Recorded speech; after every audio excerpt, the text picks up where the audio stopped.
आपे च बीबी ते बंदा बहस खलोते। बीबी आखे मेरी है चदरा, बंदा आखन लगा चलिए तेरी कितने, तू तो घर रोटी टुक्कर पकानी है तो मेरे को जी आके बहिंदे ने, मैनू सददे ने परिया च।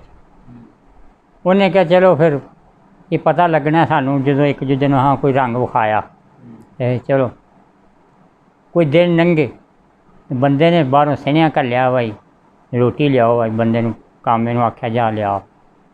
वो बीबी ने उबले चौल जिवें मायां बीबियां लांदियां उबले चौल होंदे चौल ही ने, पर जरदा बन जाए तड़का लग जाए गोश्त पै जाए फिर चौलों का होर जाखा।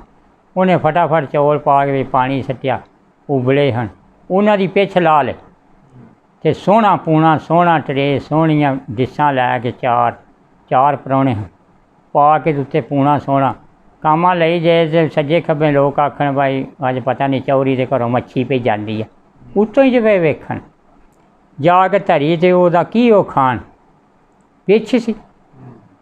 वो आखेंगे वाह चौरी रुस खलोते हो।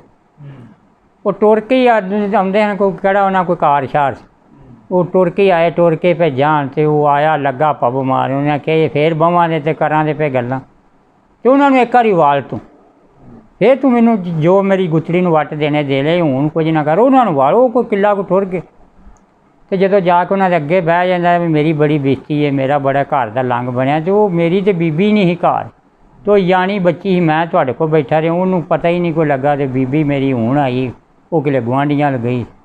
वो जाके उन्हें चौवां जणियां के अगे जा बैठा तो माफ़ी मंगी, आंदा एक बारी पिछां परतो। वो आंदे ने यार अगे अहाँ वेख नहीं लिया, आखांगा यार बीबी मेरी ने मैं सुनिया मैं वो टुरिया भाई बच्ची ही घर तो तुसीं मुड़ो एक बारी। वो फिर आखन लगे चलो यार इतना वो आउंदियां जांदियां पहलां तरला मिनट करदा रहा, फिर वो मुड़े। उन्हें उस चौलों नूं रंग दे के जरदा बना लिया सोहना, गरी बदाम पाए, उस पिच दे विच उन्हें पता नहीं कोतर सौ मसाला पा छड़िया तो पिछ हो ही है, और कोई गोश्त गाश्त नहीं। इन्हें फिर उन्हें वो ही पूना दिता, वो ट्रे इतना फिर काम आया, उन्हें लैके जा के एक दूजे ने पुछन यार स्वाद ही स्वाद दस पक्के आ की है। उन्हें कि गल छड्ड दे अज तक इहो जिहा खाना खादा ही, जरदा खादा वो पिछ ही खा गए रोटियां, लो जी स्वाद ही स्वाद। फिर उन्हें आख्या भाई चौरी वाकई घर घराने ने, हुण पता लगा सानू, असीं भी बड़ियां महफिलां वेखियां पर बड़ा मज़ा आया।